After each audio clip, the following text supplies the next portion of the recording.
Outpost Kepler-7 sat at the very edge of human space like a lit match in a dark room, small, warm, and surrounded by nothing but black. It was not a military installation, not really.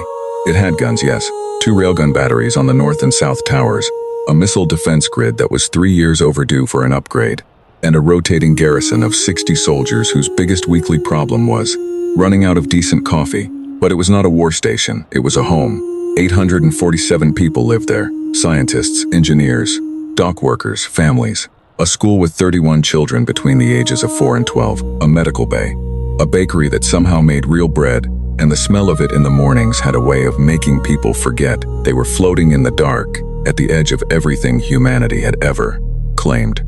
Commander Sarah Voss had been the station's commanding officer for 2 years, 3 months and 11 days. She kept count, not because she was unhappy, she wasn't, but because she believed a person should know exactly where they stood in time. She was 44 years old, lean and brown-skinned with gray threading through her hair that she did not bother to hide. She had served in 2 border conflicts before Kepler-7. She had seen what war looked like up close, and she had decided, somewhere in those years, that the best thing a soldier could do was make sure war stayed far away from the people who hadn't asked for it. That morning she was reviewing water recycler reports when the proximity alarm went off. She was not alarmed at first. The alarm had gone off 6 times in the past year. 3 times it was debris. Once it was a Halvari merchant running dark with a busted transponder.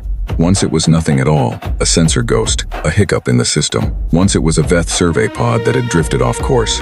She set down her coffee and walked to the command deck. Lieutenant Osi was already there, hands moving across his station.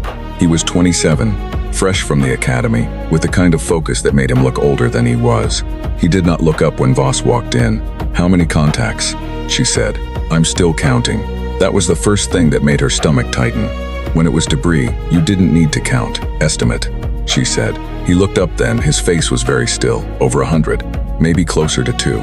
She stood next to him and looked at the screen. They were coming out of fold space, one by one and then in clusters, dropping back into normal space like stones through water, dark shapes, long and angular, nothing like the rounded hulls of human ships or the curved organic lines of Halvari or Veth vessels. These ships were built like weapons, like something that had been designed by a mind that did not see the difference between a tool and a threat. Vreth, Osi said. Voss had seen Vreth ships before, once at a diplomatic summit 7 years ago. She had stood on a platform next to a Vreth ambassador and shaken what passed for its hand, a hard, chitinous thing with too many joints, and thought, these are not people who negotiate from weakness. The Vreth were old in the way that made humans feel young and raw-edged. They had ruled 4-star systems before humanity had discovered fire. They looked at human expansion the way a man looks at a weed growing through his patio, with mild irritation that was beginning to harden into something more serious. There had been incidents, small ones, a human mining platform in the Call Nebula that went dark 8 months ago, a Vreth patrol that crossed into declared human space, and then, when challenged, simply turned around without a word. Diplomatic channels had been tense. But war, no one had said that word out loud. No one had believed it. 212 ships. The final count came in. Kepler-7 had 60 soldiers and 2 railgun batteries. "Open a channel," Voss said. Osi opened it. She stood in front of the comm panel and spoke clearly. "Vreth Fleet, this is Commander Sarah Voss of the human outpost Kepler-7. You are in declared human space. Please identify your intentions and respond." She paused. "We are a civilian station. We are not a military target." Silence. She tried again in the standard galactic common tongue, the trade language that every spacefaring species shared. Her accent was not perfect, but her words were clear. More silence. The Vreth fleet kept coming. She had about 4 minutes before they were in weapons range. She used the first minute to try 2 more times on the comm. She used the second minute to do the math on what 200 ships could do to a station built for science and living and bread baking. She used the third minute to make sure the children in the school were moved to the inner core of the station, to the blast-sheltered maintenance tunnels where the water processors hummed. She used the 4th minute to send the distress beacon. Not a standard distress beacon. There were 2 distress protocols in Kepler-7 system. One was yellow, general emergency, send help, something has gone wrong. The other was red. The red beacon had a different name in the official manual, but everyone who worked in border stations knew what it was really called. It was called the last word. The last word transmitted everything. All sensor data, all ship counts, all approach vectors, all identifications.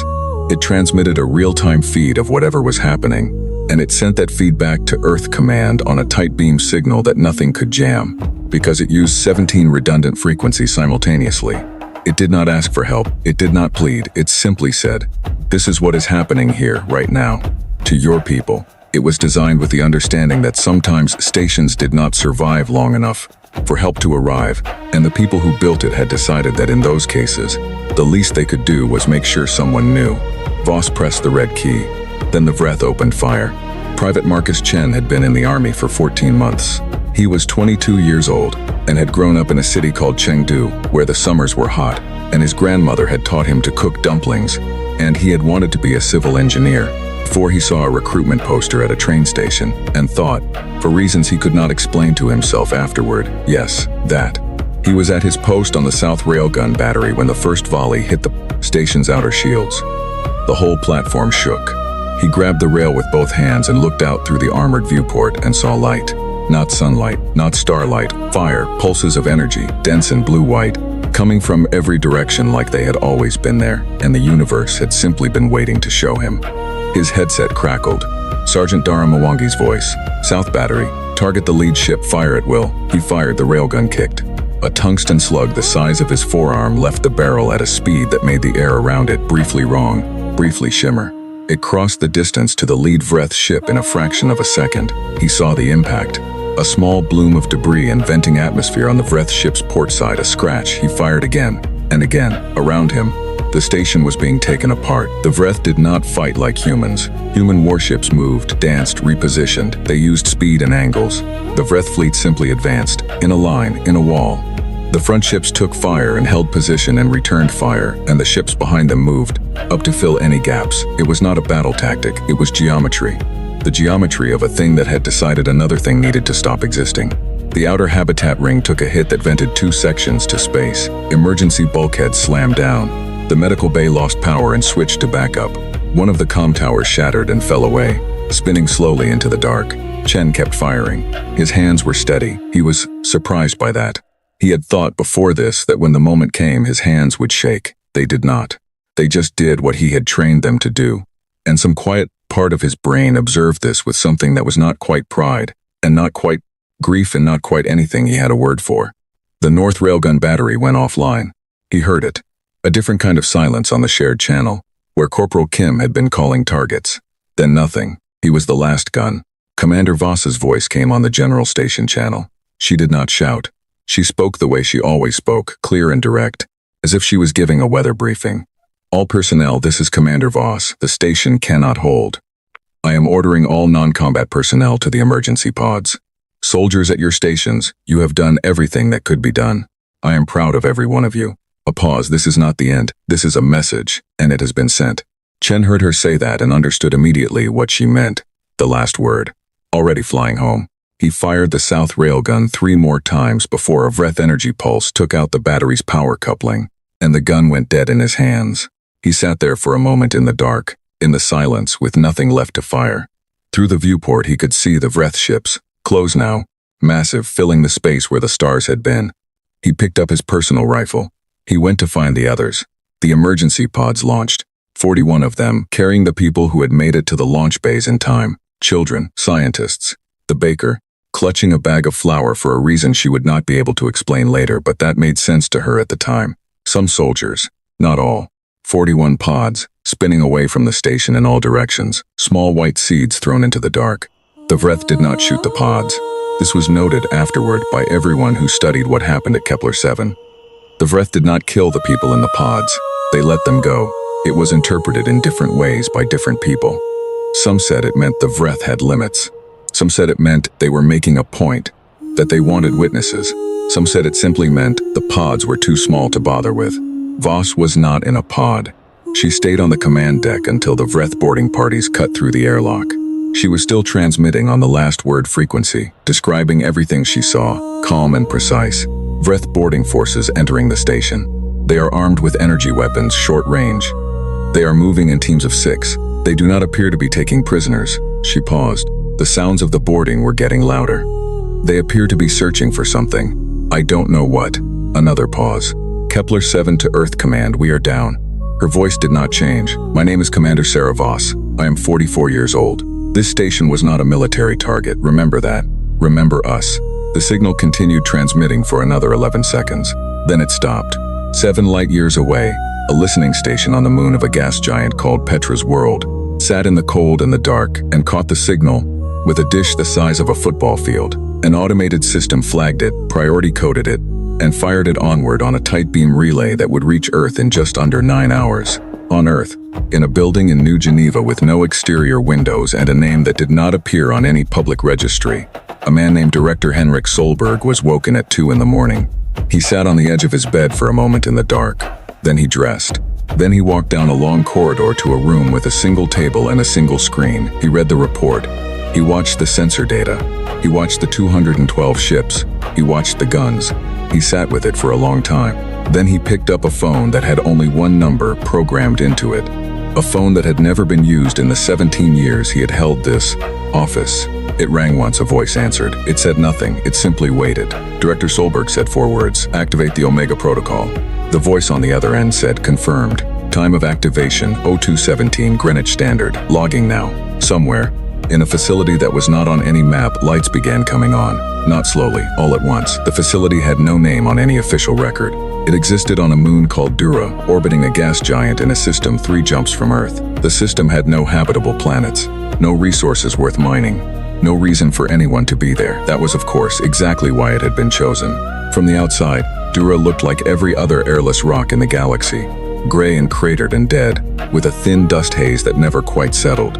If you flew past it, your sensors would show you nothing interesting, which was also by design. The sensor masking array, buried under the surface, had cost more to build than the GDP of several smaller nations, and it worked perfectly. From the inside, Dura was the most dangerous place in the known galaxy. When the 4 words came through, when Director Solberg said, activate the Omega protocol into that phone, every light in the facility came on at once, and every person who worked there stopped whatever they were doing and stood very still for exactly 1 second. Not because they had been ordered to, but because they all understood in the same moment what those words meant. They had trained for this. They had spent years training for this. Some of them had spent their entire careers here, waiting for a signal they privately hoped would never come. Now it had come, and for 1 second they were still.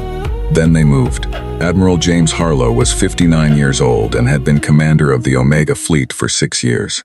Before that, he had commanded a carrier group in the Call conflict, had fought 2 engagements that history books described as decisive, and he described as expensive. He was a tall man, broad across the shoulders, with a face that looked like it had been carved by someone who valued function over beauty. His officers said he had 2 expressions, thinking and decided. They were not wrong. He was in the facility's command center when the activation signal arrived, already awake, already dressed, because the preliminary sensor data from the Petra's World relay had reached him 40 minutes earlier, and he had known, reading it, what was coming. He had not slept. He had sat in the command center drinking black coffee and watching the numbers and waiting. When the confirmation came through, he set down his coffee. All hands, he said, his voice carried without effort. It was the kind of voice that had given orders in loud rooms for 30 years. Omega protocol is confirmed active. This is not a drill. Begin pre-launch sequence on all hulls. I want full drive diagnostic complete in 40 minutes. Navigation has target coordinates. Weapons cruise to stations. No one cheered. No one spoke except to confirm orders. The room filled with the sound of keyboards and boots, and the low hum of systems waking up that had never been used outside of testing. Harlow walked to the main viewport. Outside in the caverns carved from Dura's rock over 17 years of construction, the Omega fleet sat in rows. 53 warships. Not the largest ships in the human fleet, that was not the point. These were not carriers or support vessels or the kind of ships built to hold territory. These were built for one thing only. Each one was wrapped in a hull alloy that did not appear in any published materials registry. Each one carried weapons systems that did not exist in any arms treaty, because humanity had never told anyone they existed. Each one had a full drive capable of crossing 12 light years in a single jump, which was, by a significant margin, faster than anything any other species had ever built. The galaxy knew humans were fast. They did not know how fast. That had been intentional. Harlow looked at his fleet. He thought about the woman on the last word transmission, her voice steady as her station was taken apart around her. He thought about the children who had been in the school. He did not feel anger. He was past the age where anger was useful to him. What he felt instead was a cold, settled thing, a weight that had found its right place in his chest. He turned back to the room. 40 minutes, he said again, not 41. The Vreth High Commander who had ordered the attack on Kepler 7 was named Ketvash. He was, by Vreth standards, young, barely 200 years old, and ambitious in the way that young Vreth commanders sometimes were. He presented the case for the Kepler 7 strike to the Vreth High Council 3 months ago, with charts and projections and the kind of careful language that made a violent thing sound like a sensible one. The argument was simple. Human expansion had reached the edge of the Vreth Third Territorial Zone. If it continued at its current rate, in 40 years the humans would be inside Vreth space. Better to establish a boundary now.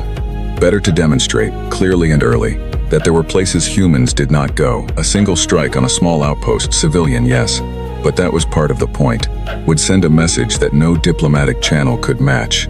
The High Council had approved it. Now Ketvash stood on the bridge of his flagship and watched his crews finishing their work on the wreckage of Kepler 7. He was not a cruel commander. The pods had been allowed to go. There would be survivors. That too was part of the message. You need living mouths to carry words back. His communications officer brought him the standard after-action report. 212 ships deployed, 0 Vreth casualties. The outpost was gone. He composed his message to Earth Command himself. It was precise and formal, as diplomatic communications required. It said in the language of Galactic Common that the Vreth Dominion considered the matter of the Kepler 7 sector closed, that human expansion into Zone 3 would be treated as an act of aggression, and that the Vreth Dominion hoped this demonstration of intent would allow both species to move forward in a spirit of mutual understanding. He was quite pleased with the phrasing, mutual understanding. It implied equals. It was not ungenerous. He sent the message. Then he waited for the human response. He expected something formal, possibly angry, definitely weak. Humans were not a warrior species. Not really. They expanded, they built, they traded. They had never fought a war on the scale the Vreth had fought in their early centuries. The Khal conflict had been minor. The border skirmishes were minor. Humans could fight, yes, but they did not love it. They did not build entire philosophies around it. When pressed, they negotiated. He was very confident they would negotiate. The response that came back from Earth Command was not what he expected. It was not angry. It was not a list of demands. It was not a request for talks. It was 8 words. You have 48 hours to evacuate your homeworld. That was all. Ketvash read it twice. Then he read it a third time in case he had missed something. He had not 8 words, no signature, no diplomatic title, just the message on official Earth Command frequencies, time-stamped and verified. He stared at it for a long moment. Then he laughed. It was a hard clicking sound, the Vreth equivalent of a laugh, and his bridge crew heard it and relaxed. Because if the commander was laughing, the humans had clearly said something ridiculous. Evacuate our homeworld, he said, and said it aloud so they could all hear it and appreciate it. They want us to evacuate our homeworld. The homeworld of the Vreth Dominion was called Vethkor. It was the 3rd planet of a yellow star in a system that the Vreth had occupied for over 4,000 years. Its orbital defenses alone were enough to stop a human carrier group. Its planetary shield grid had been built and upgraded over 3 centuries. Vethkor had not been successfully attacked in 2,000 years of Vreth history. The idea that humanity, with their little outposts and their fold drives and their bread bakeries, could threaten Vethkor was not just unlikely, it was funny. Ketvash sent his response, also brief. Come then. What Ketvash did not know, and what almost no one outside of human military command knew, was what humanity had been building for the past 17 years. It had started after the Khal conflict, a quiet review, conducted by a woman named Admiral Yeva Marsh who had since retired and gone to live on a farm on New Zealand, that asked a single question. If a species with significantly greater military capability than anything humanity had yet encountered decided to erase human civilization, what would we do about it? The answer before the review was, not much. Admiral Marsh had found this unacceptable. She did not present her conclusions to the public. She presented them, in a room with no recording devices, to the Secretary of Defense and 2 members of the Oversight Committee. What she told them was simple. Humanity was expanding. Expansion created contact. Contact in history did not always go well, and humanity was, by the standards of the species they were meeting, young, raw, vulnerable in ways they did not fully understand yet. She proposed something that had no public name but was internally called the certainty doctrine. The logic was old as human warfare. It was the logic of the nuclear deterrent applied to space. You did not build the weapon to use it. You built it so that using it would never be necessary. You built it, and you never told anyone you had it, and you maintained it, and you hoped, with everything you had, that it would gather dust forever.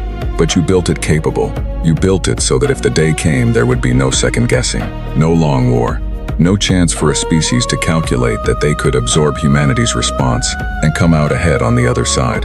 You built it so that the response would be final, and you built it fast. Because if you were going to act as a deterrent, the response had to arrive before the attacker could adapt, before they could evacuate their military, before they could scatter their command structure.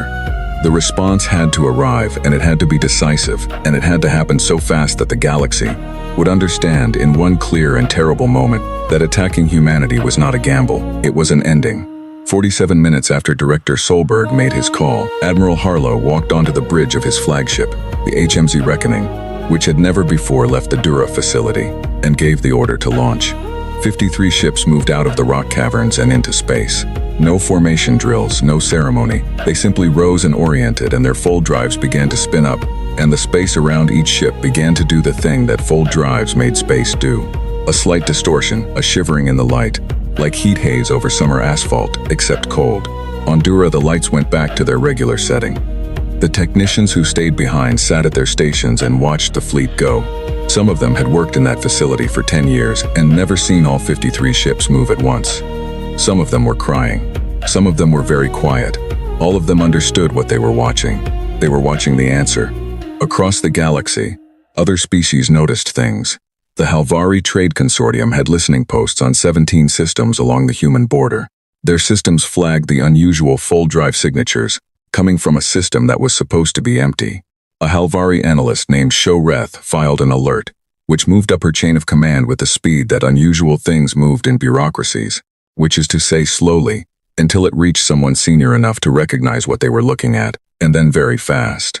The Veth Survey Guild, which had 7 observational platforms in the outer sectors, caught the energy bloom of 53 fold drives, spinning up simultaneously, and sent it to their science directorate with a note that said only, "We have not seen a human fleet this size before." The Galactic Assembly's open-channel monitors, which tracked major military movements as part of the Interspecies Non-Escalation Treaty, logged the departure signature and automatically generated a query to human diplomatic channels. The query asked for the nature and destination of the fleet, as per protocol. It sat in the outbox for 48 minutes before a human diplomatic attaché named Priya Nair sent back a response. Her response cited Article 9 of the treaty, subsection 4, paragraph 2. The paragraph was only 3 sentences long. It had been included in the treaty at human insistence 17 years ago, during the drafting sessions. Most of the other species at the table had barely looked at it. It said, "In the event of an unprovoked armed attack upon a human civilian installation resulting in loss of life, the human government reserves the right to respond with proportional and necessary force without prior notification to the Assembly. The nature and scale of such force shall be determined solely by human military command. This provision shall supersede all notification and approval requirements." Most of the Assembly members who read that response had to look up the paragraph. They had forgotten it was in there. When they found it and read it, the room got very quiet. A Halvari ambassador named Dean Saul, who had been in the diplomatic service for 40 years and was known for never losing his composure, read the paragraph 3 times. Then he pulled up everything he had on human military capability. Then he pulled up the sensor data from his listening post, 53 ships, all moving toward Vreth space. He sent an urgent message to Ketvash, flagged at maximum priority. It said, "Respond to the human ultimatum, do it now, do not wait." The message arrived at Ketvash's flagship 4 minutes after the Omega fleet folded out of the Dura system. It arrived too late. In the deep dark of space, 53 ships bent light around themselves and vanished. The escape pod was 4 meters long and smelled like recycled air and fear. Private Marcus Chen sat with his back against the curved wall, and his knees pulled up to his chest and counted the people around him. 11. 3 soldiers, including Sergeant Dara Mwangi, who had a burn along her left forearm from the battery fire and had wrapped it with a strip torn from her undershirt. 5 civilians, 2 engineers, a lab technician, a woman named Hessa who ran the station commissary, and a man whose name Chen did not know but who had been one of the dock workers, and 3 children, a boy of about 8 and 2 girls, maybe 6 and 10, who had been in the school when the attack started.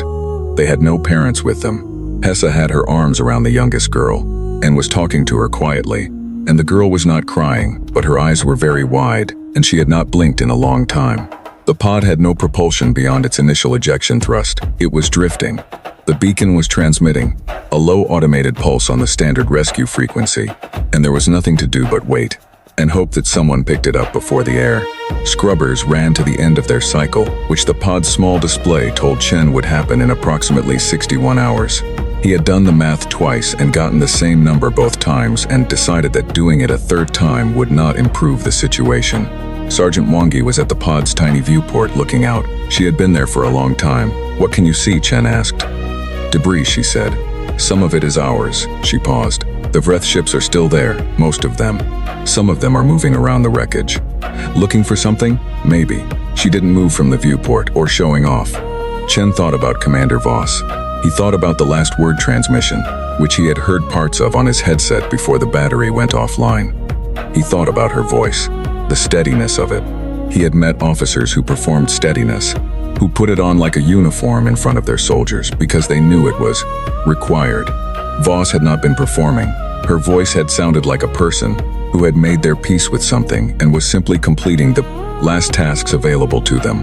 He thought about the 8 words that Earth Command would receive, the 48-hour ultimatum.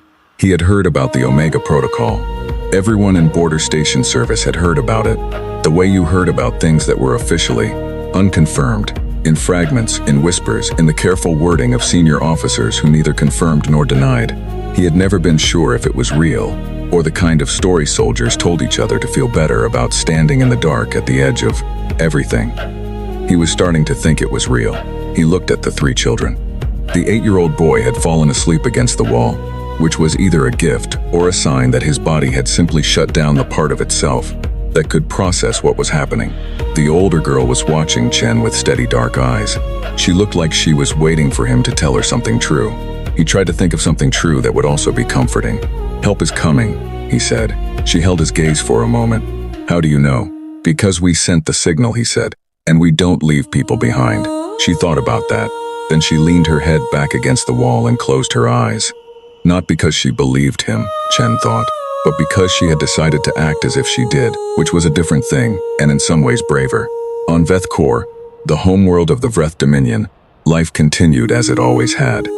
The planet was old in the way that only the homeworlds of ancient species could be old, layered and dense with history, every city built on top of the bones of older cities, every mountain range crossed by roads that had been walked for thousands of years. The atmosphere was thick and warm, and had the particular golden color that Vreth biology had evolved under. The cities were beautiful, in their way. Towering things, hard-edged and precise, built without curves because Vreth architecture had never valued softness. The population was about 4 billion. They worked. They raised young. They argued politics and remembered ancestors and made plans for the future in the casual way that people do when they have no reason to believe the future will look different from the present. The planetary defense grid floated in orbit above them. 17 shield satellites in a synchronous ring, 42 weapons platforms, 4 permanent defense stations, each one bigger than the station that had been Kepler 7, each one built for war rather than for science or bread or children. The grid had been in place for 300 years. In that time, it had been tested twice in actual combat, in conflicts that were now so long ago they were considered ancient history. It had never failed. The people of Vethkor did not know about the strike on Kepler 7 in any detail. The Vreth Dominion did not have a free press in the way that some species did. Information moved through official channels, shaped by official hands. What the people knew was that there had been an action on the border, that it had been successful, and that the Dominion was secure. They went about their days. In the Galactic Assembly Chamber, no one was going about their day. The Assembly met in a station called the Concord, positioned in neutral space between 3 major territorial boundaries. The chamber was built to hold representatives of 41 species, and it was designed with the understanding that those species ranged enormously in size, atmospheric preference, and sensory capability.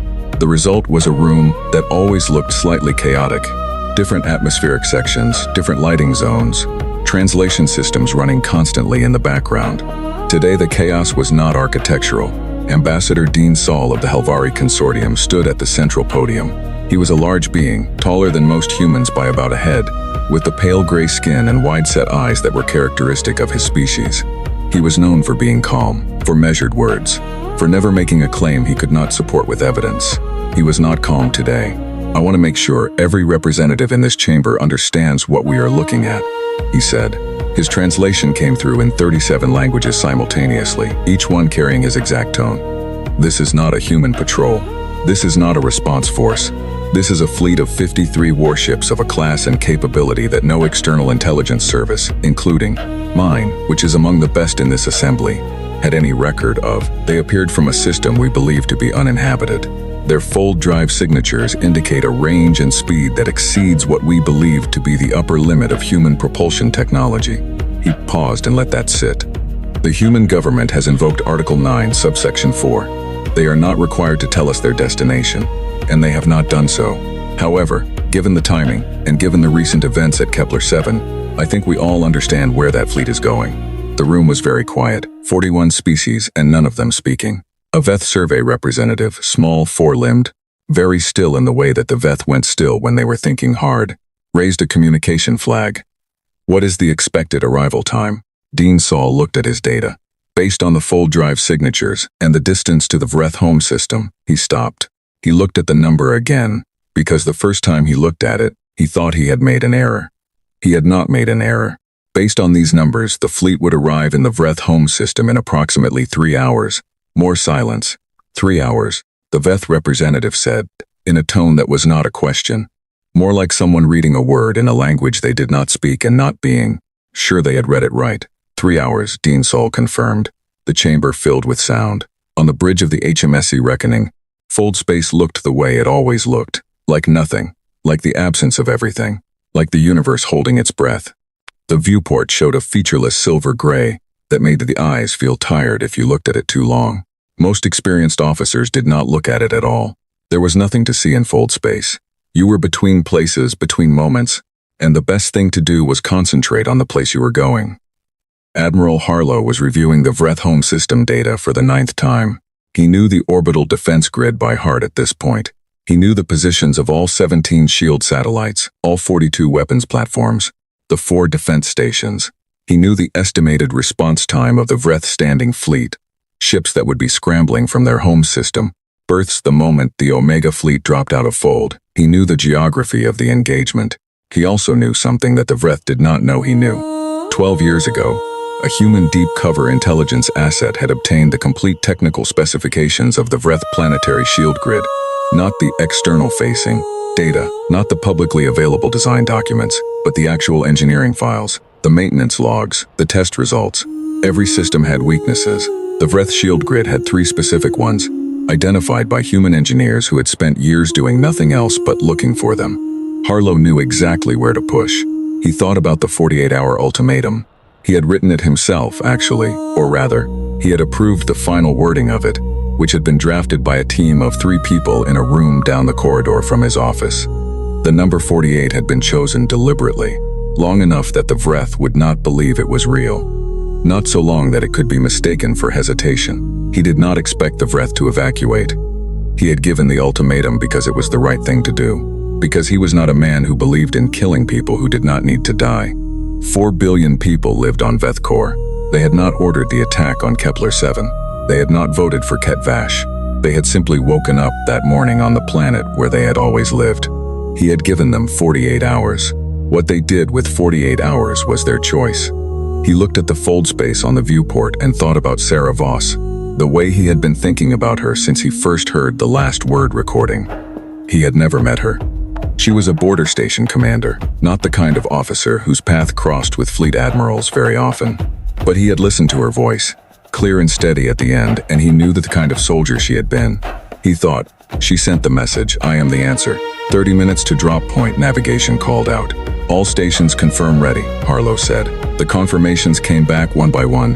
53 ships, all of them ready, all of them built for exactly this. Ket Vash received the assembly alert and the Halvari ambassador's message in the same 2-minute window. He read them both.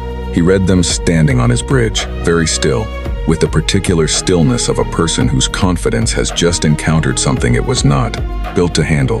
53 ships, 3 hours, a class of vessel no one had on record. He called his chief tactical officer. "What do we know about this fleet?" "Nothing confirmed," the officer said. "The fold signatures are outside anything in our database. Their drive capability." He stopped. He made the clicking sound that meant he was recalculating. "Their drive capability is significantly beyond what our intelligence had assessed for human propulsion." Ketvash was quiet.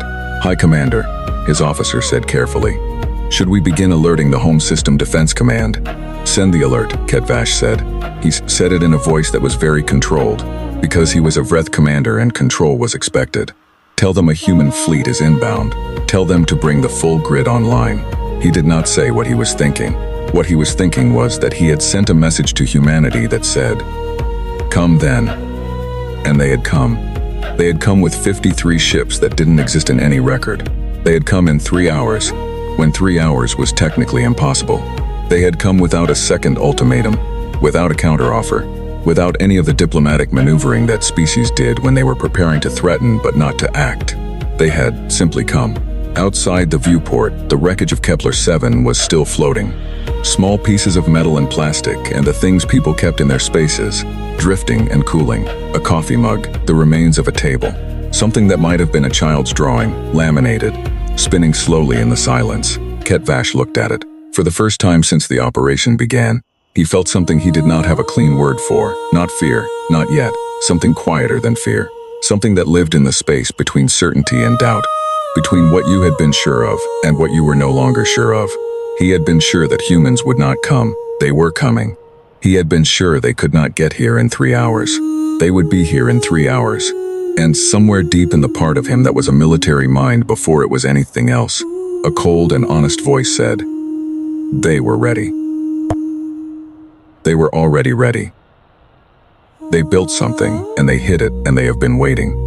Not hoping it would never be needed. Waiting, for the moment someone gave them the reason. He looked at the wreckage of Kepler-7 again. He had given them the reason. In the outer dark, between the stars, 53 human ships fell through fold space like a held breath. Like the pause before a word that cannot be taken back. Like the last quiet moment before the answer arrives. They were 22 minutes from the Vreth home system. The grid was coming online. It would not be enough. They came out of fold space all at once, not in sequence, not one by one. The way most species deployed ships from fold. Staggered arrivals, spread across several minutes. Each ship needing a moment to stabilize before the next one came through. Human fold drives had been designed specifically to avoid that window of vulnerability. All 53 ships dropped back into normal space in the same 2-second window, arriving already oriented, already at combat speed, already in formation. The Vreth defense grid registered them at the same moment they appeared. The response was immediate. Ketvash had sent his alert ahead, and the Home System Defense Command had taken it seriously enough to bring everything online. Every shield satellite was at full power. Every weapons platform had its targeting systems active. The 4 defense stations were fully crewed and battle-ready. The grid opened fire in the first 4 seconds. What came out of those platforms was not like what had hit Kepler-7. Kepler-7 had been hit with ship-mounted weapons. Powerful, yes, but built for ship-to-ship engagement. The Vreth core defense grid fired planetary-grade energy weapons, the kind of firepower that had been designed to stop fleets, to stop invasions, to make any attacker look at the numbers and decide that the cost was not worth it. The barrage hit the human fleet. On the Bridge of the Reckoning, the impact registered as sound before it registered as anything else. A deep, resonant boom that moved through the hull like a struck bell. Then the lights flickered once. Then the shields absorbed the rest of it, and the status board showed green across all 53 ships, and the sound faded. Admiral Harlow had not moved from his command chair. Shields at 91%, his tactical officer reported. Her name was Commander Yuki Sato, and she had the precise, unhurried voice of someone who had run this engagement in simulation more than 400 times. No hull damage on any ship. The grid fired again. A second barrage, heavier than the first, the targeting adjusted. Harlow felt it differently this time, longer, a grinding pressure rather than a single blow, as if the universe was leaning on the fleet and asking it to move. Shields at 83%, Sato said, still green across the board. Harlow looked at the tactical display. The grid's 17 shield satellites were arranged in a standard defensive ring around the planet. On the surface, it was a solid formation. But there were 3 places in that ring where the satellite's coverage overlapped at a slightly different frequency, a calibration quirk that had been in the system since the last upgrade cycle, documented in the maintenance logs that human intelligence had obtained 12 years ago. Those 3 points were not weak in any way that the Vreth knew about. But they were weak in the specific way that the Reckoning's weapons had been built to exploit. Navigation, Harlow said. Take us to position Alpha. All ships follow. The fleet moved. It did not charge the grid head-on. It pivoted. A smooth, coordinated turn. All 53 ships moving together with the kind of precision that only comes from crews who have practiced the same maneuver until it lives in their hands rather than their heads. The fleet moved toward the first of the 3 calibration points in the shield satellite ring, and as it moved it continued to take fire, and its shields continued to hold, and nothing about the way Harlow sat in his chair suggested that any of this was exceptional. The first satellite went down 11 minutes after the fleet arrived. Harlow's weapons crews hit the calibration point with a synchronized burst from 9 ships, a combination of frequencies that the satellite's shield was not optimized to handle, delivered in a precise sequence that the Vreth engineers who built the satellite had never considered because no one was supposed to know the calibration data. The satellite's shield collapsed inward. Then the satellite itself came apart in a brief, bright bloom of debris. The gap it left in the ring was small, but it was a gap. First point open, Sato confirmed, moving to position Beta. The fleet pivoted again. On the Vreth defense station nearest to the gap, the commander was a career officer named Dath Orel, who had served in home system defense for 30 years. She watched the satellite go down and understood several things at once. She understood that the humans had known about the calibration point, which meant they had intelligence that should not exist. She understood that her grid's return fire was doing very little to the human fleet, which meant their shielding was operating on principles she did not have in her threat database. She understood that the humans were not charging randomly. They were moving with purpose to specific points, which meant they had a plan they had built long before they arrived. She sent an emergency alert to the High Council on Veth Core. It said, "The grid is compromised. I recommend beginning civilian shelter protocols." Then she kept fighting, because she was a career officer, and that was what career officers did. The second satellite took 14 minutes. The third took 9. The human crews were faster now, their rhythm established, their targeting refined by the data from the first 2 engagements. The ring had 3 gaps in it. The defense stations began moving to cover them, firing constantly, and the Reckoning took a direct hit from a station-grade cannon that shook the entire ship hard enough to throw 2 crew members from their stations. "Shields at 64%, Sato said, and one of the thrown crew members got back to their station and said still here and kept working. "Weapons platforms next," Harlow said. "Priority order as planned. Take them down." The 42 weapons platforms died over the next 18 minutes. They did not die quietly. They fired until they could not fire anymore, and several of them managed significant hits on human ships. 2 vessels had to pull back with shield failures. One had a breach in an outer compartment that sealed automatically. One had a weapons system knocked offline. But they died, one by one, in the priority order that Harlow's planners had established. They died. The defense stations lasted longer. They were larger, more heavily shielded, crewed by people who were very good at their jobs, and who fought with a particular ferocity of people defending the place their families lived. Dath Orel's station was the last one standing. She fought it for 23 minutes after the others had gone, using everything she had, throwing everything at the human ships until her station had no more weapons to throw. When it was over, her station was crippled and drifting. Her crew was alive. The human ships did not finish the station. They left it, drifting, powerless, alive. That detail was noted by everyone who studied the engagement afterward. The defense grid was gone. 31 minutes after the Omega fleet had appeared in the Vreth home system, the planet below them was naked. No shield ring, no weapons platforms, no defense stations that could fight back. Just a planet. Veth Core from orbit was beautiful. The gold atmosphere made it glow warmly against the dark, and the continent shapes were different from Earth's, more angular, less curved, like the Vreth themselves. But the oceans were the same blue-black that oceans were everywhere, and the cloud patterns moved the way cloud patterns moved on every world that had weather. And from up here, it looked like every other place that 4 billion people called home. Harlow looked at it for a long moment. Then he opened a channel, not to the defense stations, not to Ketvash's fleet, which was still out at the border with Kepler 7's wreckage and had not yet made it back. They were hours away. and they would find an empty parking spot where their home system's defenses used to be. Not to a military channel at all. He opened the broadest civilian channel the Vreth used. The one that carried public broadcast to every receiver on the planet. He spoke in galactic common slowly and clearly. People of Veth Corps, my name is Admiral James Harlow of the Human Omega Fleet. 41 hours ago, your government attacked a human civilian outpost called Kepler 7. 847 people lived there. Your government sent 212 warships. There were 60 soldiers defending a station built for science and for families. He paused. We gave your government 48 hours to evacuate this planet. That offer was made in the hope that your government would use it. They did not.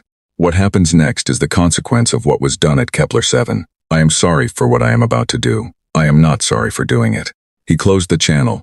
Sir, said Lieutenant Commander Fenn, his communications officer. He was young, 26, and his voice had something in it that was not quite argument and not quite question, but was trying to be neither.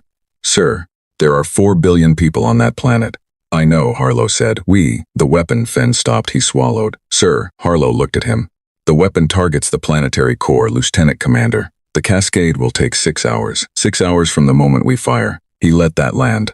The Vreth Dominion has emergency evacuation ships capable of moving 200,000 people per hour.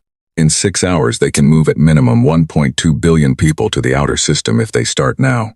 He turned back to the display. We gave them 48 hours and they chose not to use it. I am giving the planet 6 more. The moment the weapon fires, the 6-hour clock begins. What they do with that 6 hours is their choice. Fenn was quiet. I need you at your station, Harlow said. Not because I am ordering you, because I need you. Fenn sat back down. Across the fleet, a signal went out. A single-coded transmission from the Reckoning to 52 other ships. The signal contained 2 words.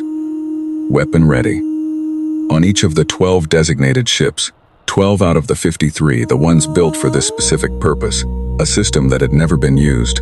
Outside of testing began its initialization sequence. The weapon was not a missile, it was not a beam. It was a gravitational resonance emitter, a device that, when aimed at a planetary core, began a cascade reaction in the planet's internal structure. A reaction that built on itself, like a fire given enough fuel, until the core could not hold its shape. It was not a clean death for a world. Nothing about this was clean. But it was designed to give time. The cascade was slow enough that the people on the surface would feel the earthquakes, starting, would see the readings on their instruments, would understand what was happening and have hours to run. It was not mercy, exactly. It was the minimum that a man like Harlow could offer and still sleep. Barely. He thought about Commander Voss. He thought about 31 children in a school, at the edge of everything. He thought about the 8 words he had sent to Ket Vash. You have 48 hours to evacuate your homeworld. And Ket Vash had sent back 2 words. Come then. Come then, Harlow had come. Weapons, he said. His voice was the same as it always was. Confirmed targeting. Commander Sato ran the confirmation check. Targeting confirmed. Core resonance lock established on all 12 emitters. Firing solution is clean. On my mark, Harlow said. Outside the viewport, Veth Corps glowed golden in the dark. Beautiful and old and full of people who were not soldiers. Most of them who had not ordered anything. Who had simply lived there because it was the place they had always lived. He thought, I wish you had left, he said. 12 weapons fired simultaneously. There was no visible beam, no dramatic light show. The emitters simply activated, and somewhere deep below the surface of Veth Corps, in the iron silicate heart of the planet, something began. Something that would not stop. The clock started. 6 hours. Harlow did not look away from the planet. All ships, he said, begin recording. Every ship. Full sensor logs from this moment forward. He paused. The galaxy needs to see what this costs. Both sides. The fleet recorded. Below them, Veth Corps began to shake. The earthquakes started small. The people of Veth Corps felt them the way people feel the first signs of something wrong. A vibration in the floor, a rattle in the walls, a sound that was too low to hear but could be felt in the chest. In the cities, instruments registered the core fluctuations immediately. The Science Directorate sent alerts to the government within minutes. The government, which had just received Dath Oral's emergency transmission from the defense station, was already in crisis session. They knew what it was. They had been told. Harlow had broadcast it on the civilian channel, in plain galactic common, and even if they had not heard his words, the readings told the same story. The cascades were building. The core temperature was rising in a pattern that did not occur naturally. Whatever the humans had fired, it had found what it was looking for, and it was not stopping. 6 hours. The government activated the emergency evacuation fleet. Ships that had not been intended for this, cargo haulers, passenger liners, government transports, military supply vessels, were redirected and filled and launched. The spaceports became something that was hard to describe and harder to watch. 4 billion people, and the ships could move a fraction of them. Parents made choices that no parent should have to make. The young were sent first, then the old. The order broke down within the first hour and became simply, whoever could get to a ship, get to a ship. The Vreth were not a species given to public displays of emotion. Their culture valued restraint, dignity, the bearing of difficulty without open grief. But the spaceports on Veth Core that day had none of that restraint, and the recordings that survived showed the kind of thing that looks the same in every species, in every language, on every world. People holding on to each other in the last moments before separation, not wanting to let go. The evacuation ships rose in streams, thousands of them.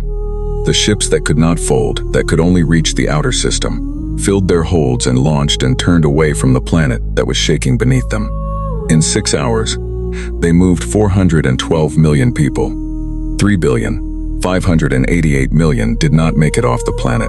Harlow watched the evacuation from the Bridge of the Reckoning. He watched every ship that rose. He counted them the way Voss had counted the days of her command, not because it changed anything, but because he believed a person should know exactly what they were responsible for. He watched the streams of ships climb away from the surface, and he watched the readings that showed the cascade deepening, the core temperature climbing, the seismic activity spreading from the equatorial regions outward. At the 4-hour mark, the surface began to show visible changes. The golden atmosphere thickened. Eruptions opened along 3 of the major fault lines simultaneously, slow-moving at first, then not. The oceans in the equatorial region began to behave strangely, tide patterns disrupted, temperatures rising, the deep water beginning to do what deep water does when the heat below it becomes wrong. At the 5-hour mark, Commander Sato set down her tablet and did not pick it up again. Lieutenant Commander Finn had not spoken in 2 hours. The bridge was very quiet except for the automated systems, and the low sound of the recordings running on every ship. At 5 hours and 41 minutes, the cascade reached the point that Harlow's engineers had called the threshold, the moment after which reaction was self-sustaining and nothing could stop it. He had known this moment would come. It did not make the moment easier to sit through. He sat through it. At 6 hours and 2 minutes, Vethkor ended, not in an explosion. Not the way planets died in old human entertainment. No dramatic fireball, no satisfying detonation. The core gave way from the inside, and the planet came apart over the course of 43 minutes in the way that things come apart when the thing holding them together stops working. The surface cracked first, then the interior. The atmosphere scattered. The oceans, what was left of them, fell away into pieces.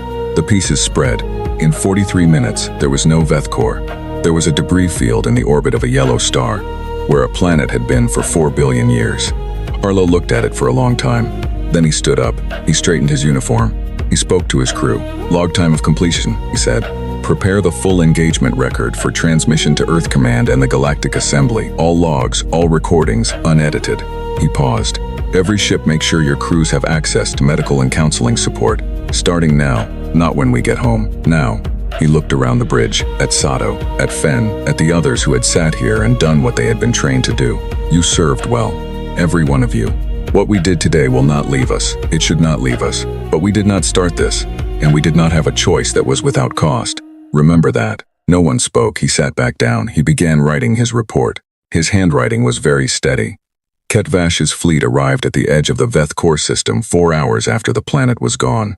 They came out of fold space expecting to find a star system. They found a star, and a debris field, and 53 human warships sitting in the space where the orbital grid had been, running dark, silent, not firing, not advancing, just there, waiting. Ketvash stood at his viewport for a very long time. His bridge crew did not speak. There was nothing to say. The readings were clear. The debris field's composition was clear. The timeline was clear. He had sent the strike on Kepler 7 to send a message, to establish a border, to demonstrate that the Vreth Dominion was not to be tested. He had sent 212 ships against a station, with 60 soldiers and a bread bakery. And humanity had responded by coming to the center of Vreth civilization, and ending it in 31 minutes of fighting and 6 hours of consequence. He thought about the 8 words they had sent. You have 48 hours to evacuate your homeworld. He had laughed at those 8 words. He had sent back 2. Come then. He looked at the debris field where Veth had been, where 200 years of his own life had been built, where his family had lived, where the oldest Vreth city had stood since before humanity had discovered iron. He sat down. It was not a dignified sitting. It was the sitting of a thing whose legs have stopped working beneath it. His communications officer said very quietly, "Hi, Commander. The human fleet is hailing us. Put it through," he said. Harlow's voice came through, not angry, not triumphant. It was the same voice that had broadcast to the civilians of Veth, measured and tired, and carrying the weight of what it was saying without hiding from it. "Commander Ket Vash, I am transmitting the coordinates of your evacuation fleet.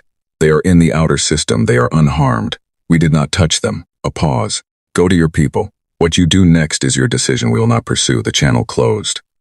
Ket Vash sat in the silence. Then he said, "Set course for the outer system." His voice was something he did not recognize. "Take us to our people." The fleet turned away from the debris field and moved. The Galactic Assembly received the full engagement record. Every log, every sensor file, every second of the Reckoning's bridge recordings. 12 hours after Veth was gone. The chamber met in emergency session. All 41 species present. Ambassador Dean Sol had not slept. He had watched the live sensor feeds from the Helvari listening posts through the entire engagement. He had watched the grid fall in 31 minutes. He had watched the evacuation ships rise. He had watched the debris field form. He had been awake for 31 hours, and he was not the only one. He stood at the podium and looked at the room. 41 species.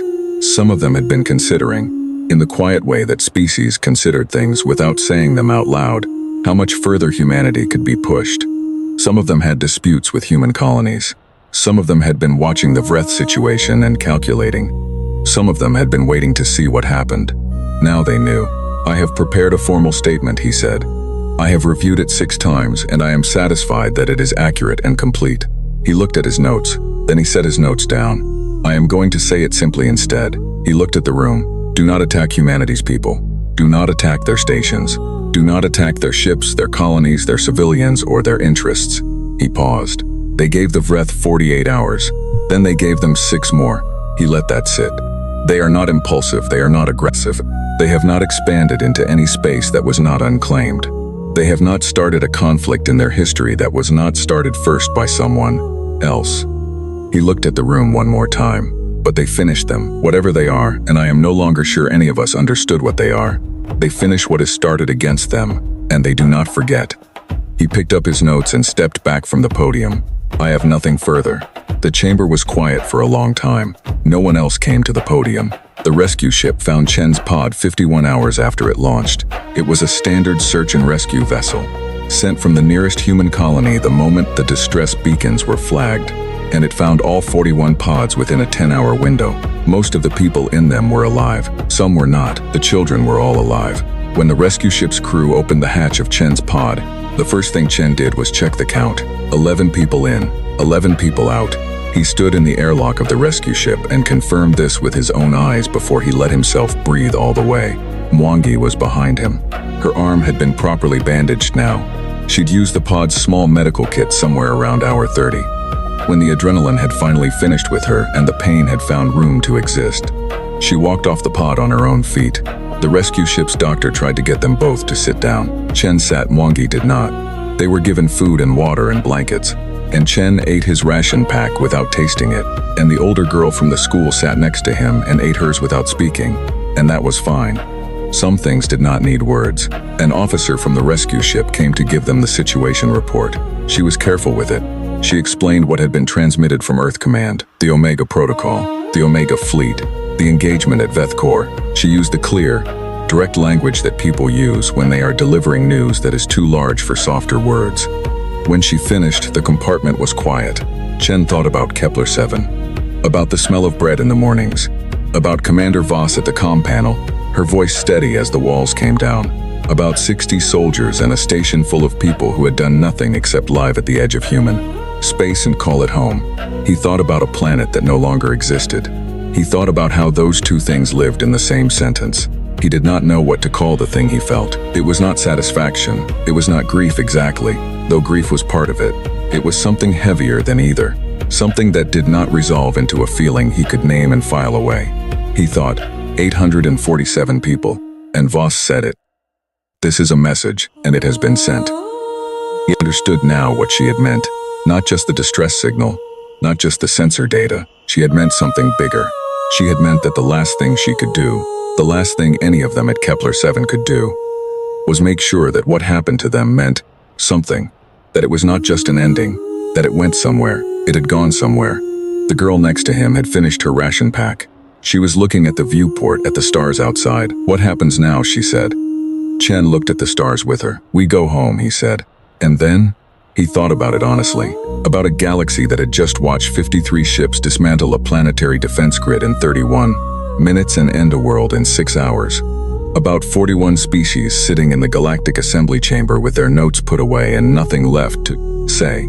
About the debris field where a homeworld had been, floating in the orbit of a yellow star. About the fact that humanity had not fired first, had not expanded into claimed space, had not built the Omega fleet to conquer anything, had built it quietly and hidden it patiently, and kept it ready and hoped, with the particular hope of people who understood history, that it would never be needed, and then had used it, completely, without hesitation, with exactly as much warning as they had promised to give, and not 1 minute more. Then we keep going, Chen said. That's what we do. We keep going. The girl thought about that. It seemed to be enough for her. She leaned her head back and closed her eyes, and the stars kept moving outside the viewport.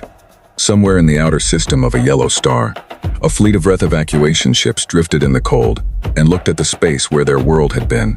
412 million survivors. The beginning of something that would take generations to become a civilization again. Somewhere in New Geneva, in a room with no windows, Director Henrik Solberg read the final report. He read it all the way through, every page. Then he sat with it in the quiet of his office for a very long time. Somewhere in deep space, on the bridge of the reckoning, Admiral Harlow finished writing his report and closed the file. He did not feel like a man who had won something. He felt like a man who had done a necessary thing, and who understood that necessary things are not always good things, and that carrying that difference was the price of the kind of work he did. He would carry it.